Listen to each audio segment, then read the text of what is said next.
gentlemen, boys and girls, welcome to Wrestling with Things. We wrestle with all sorts of things in sports and entertainment. And now, here are your hosts, David. The episode of Wrestling with Things. Do not forget to hit the subscribe button to keep up with all our episodes on the sports and entertainment world. And like us on Facebook at Wrestling with Things, all that good stuff. And let's get right into it. James Harden has joined Kyrie Irving and Kevin Durant on the Brooklyn Nets in a 4-team trade.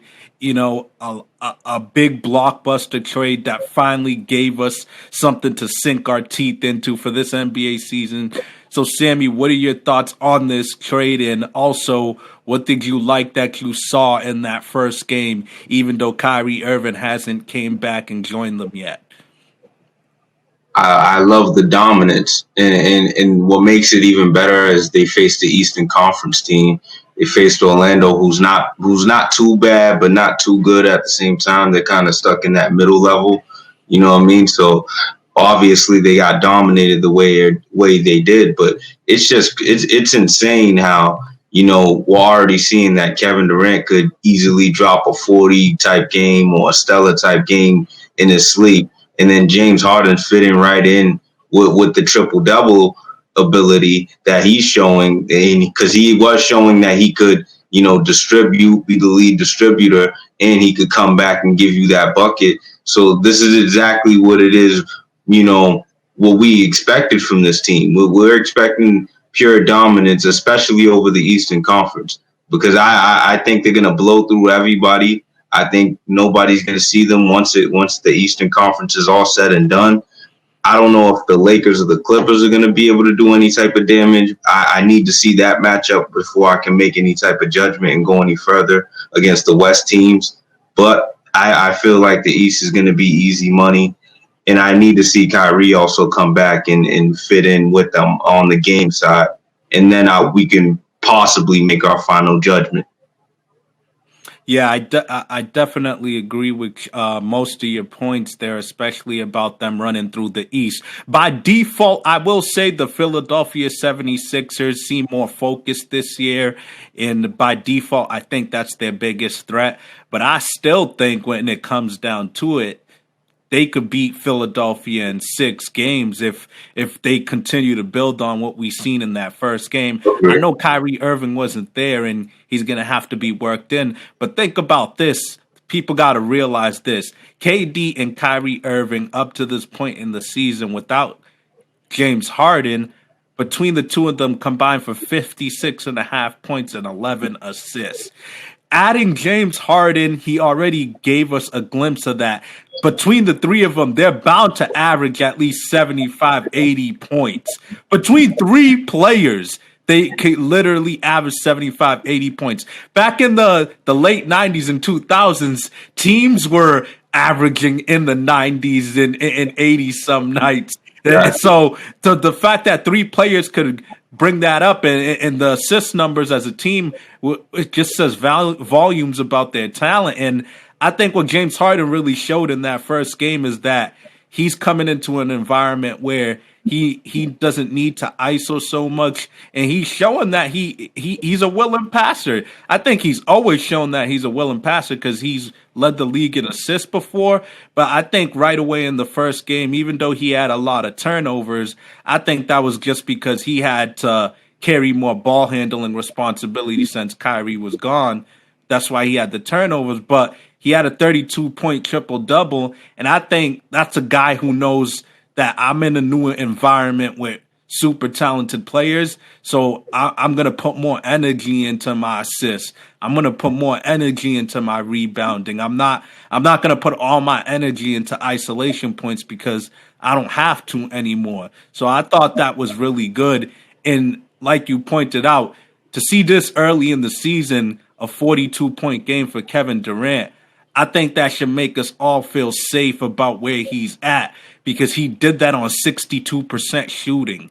For him to be doing that already is just bananas. So I think this team is seriously, seriously scary. And one thing I think Harden will really, really will help this team out is that For the past 8 years in Houston, he doesn't take games off. He's actually very durable and has great stamina and endurance. He's played at least 68 games a season for the past 8 years. He doesn't rely on load management. He actually likes going out there and getting buckets. So when push comes to shove, he's the greatest safety net for them that they can have, because I think just these two alone, not saying they don't need Kyrie, they need Kyrie, but those two alone could walk into the NBA Finals and give anybody a scare, Lakers or Clippers. Yeah, and what makes it so much better is that when Kyrie does land with the team and actually gets on the court with the team, you know what I mean? Those numbers could go down, and that's okay because this is supposed to be a situation where nobody's supposed to be breaking their back. Nobody's supposed to be, Yeah. overdoing themselves. Nobody's supposed to be exhausted from this situation. You have three guys who can literally do juggernaut type things at any type of moment. So, you know what I mean? Play with it, experiment with it, take turns with it. You know what I mean? See who you want to actually be that person, even though we all assume it's gonna be Kevin. You know what I mean? And obviously it should be Kevin because he's the one with the chips. He got the most chips. So at the end of the day, I don't see anybody in the East doing any type of damage to this team.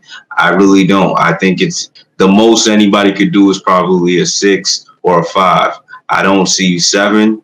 I maybe Milwaukee can possibly do it if Drew Holiday plays out of his mind. You know what I mean? But that's what it will take. It would take either Middleton or him to play out of their mind. And it would take Ben, too, Ben Simmons. You know what I mean? These guys they can't do exactly what they've been doing this whole time if they want to beat this team. They got to take it 4 notches higher. Yeah, that's a great point. And so far in the regular season, Middleton's been playing really well. I gotta say, I'm seeing a lot of double-digit rebounding games from him, like 25-10, 27-10. He's stepping up his game. He's gonna need to do those type of things in the playoffs, along with Drew Holiday. I think Drew Holiday is the X factor for whatever they could do as far as going deep. But I agree. Obviously you don't win things on paper, but it's like, how can you not pick the Nets? How can you not say they're the favorites? I just think you have to say they're the favorites. But let's transition into the reigning, defending, undisputed champions, the Los Angeles Lakers. I gotta say, I think I would still say the Lakers are the favorites out of respect because they are the champions. But when you really look at it, the game really favors perimeter players when it comes down to it. The game wants, the whole NBA organization likes the up and down, fast paced perimeter play, run and shoot. And the Brooklyn Nets have arguably the 3 best guys that are the best at that. Running and gunning, running and shooting from anywhere on the court. And my fear for the Lakers, or I should say, if you're a Laker fan, you should be fearful, is that AD's not going to chase James Harden around the perimeter for 48 minutes. AD's not going to chase Kevin Durant around the perimeter for 48 minutes. AD's not going to chase Kyrie Irving around the perimeter for 48 minutes. He'll have some plays where he does okay, but he's not going to be comfortable out there because he's a big.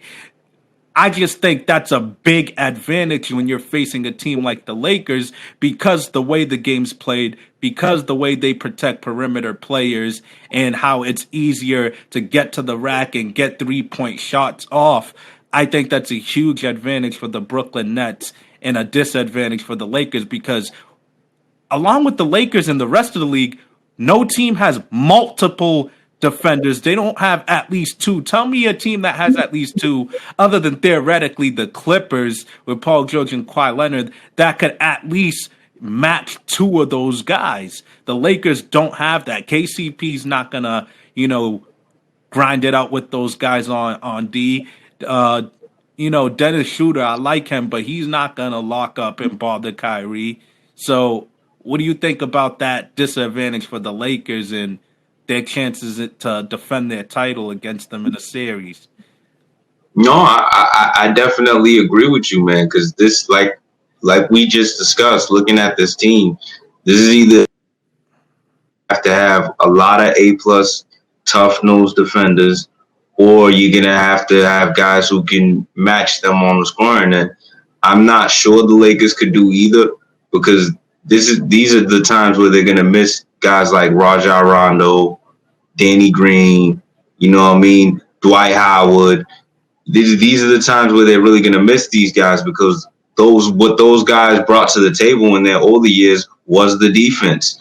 That was their key. That was what their specialty really was. You know what I mean? When they had those guys, they were putting damages on teams, but they did bring in, slightly guys who are slightly better at the scoring side of things. So I could still see this going down to 7 if they match up, but I don't know. I gotta wait and see, because I don't know what they're gonna do with integrating Kyrie. Yeah, that's going to be the most interesting thing to see. My educated guess is this team, ultimately James Harden's going to be the assist leader for the Nets, and Kyrie will play a little bit more off ball, because I think he's capable. He did that a lot playing with LeBron James, because we already know LeBron James always has to be the primary ball handler. Yeah. So But he didn't like it. he didn't It. love it. I wonder if it was so much he didn't love playing off ball versus he didn't love the circumstances with LeBron in Cleveland. Maybe it's a mix of both, but it just seems to me, by the details we have, it maybe he was rubbed the wrong way by LeBron's star power, because it could probably be hard when you're always, no matter what, no matter the situation, LeBron's always the biggest star in the room. And I just feel like perhaps in situations like that, let's be honest, sports, you get special treatment with that. And I think it was just overwhelming when that level of a star like LeBron just thrives on special treatment all around him everywhere. I think that was more of his issue than anything, but it is going to be interesting to see how he's integrated. And like you said, man, this shouldn't be about numbers. This shouldn't be about awards, regular season awards. If they come, that's great. This should be about each man being able to play like a star, but do it without breaking the sweat. It should be about getting your 20 to 25 and being able to sit on that bench most of the fourth quarter. That should be their goal most nights. They should want to get to that point. No overexerting yourself. No diving for loose balls. Get your buckets and be able to win peacefully and be able to coexist. Yeah. There's no excuse for people to be injury prone. There's really no excuse for people to sit out and say, I need some rest. You know what I mean? Because you guys should be 30-piece in teams by the third quarter. It will, with that type of, trio together, you know what I mean? Like there should be no team that could hang in there on the scoring side with them. That's really what this is, because KD's a scoring champion. James Harden's a former scoring champion. You know what I mean? Kyrie's capable of putting a scoring championship in there. You know what I mean? So it shouldn't come down to anybody, you know what I mean, hanging in there with them, unless we're talking about the top Western Conference teams. Those are the only people that should be able to do that. So if they don't, get to the finals, we're probably looking at the most disastrous thing ever. Yeah. It just has to be. I know it feels like we say that a lot in the general public, but I wouldn't be able to think of such a talented team to not even make it to the finals. They would have to be the biggest letdown ever in the weaker conference at that. Exactly. That's the key. It would be a hit on all those guys' legacy, especially Harden and KD. We couldn't even ride that excuse that, oh, they didn't have enough time to play together, or none of that. You have to get to the finals, man. You just have to. At This least. comes with it. Let's end with this. Let's say in some parallel universe it ends up the Clippers and Nets. What do you think? What's your guess on that? I'm going with Brooklyn. I'm gonna go with Brooklyn over them. Only because I don't trust Paul George to thrive in that type of situation.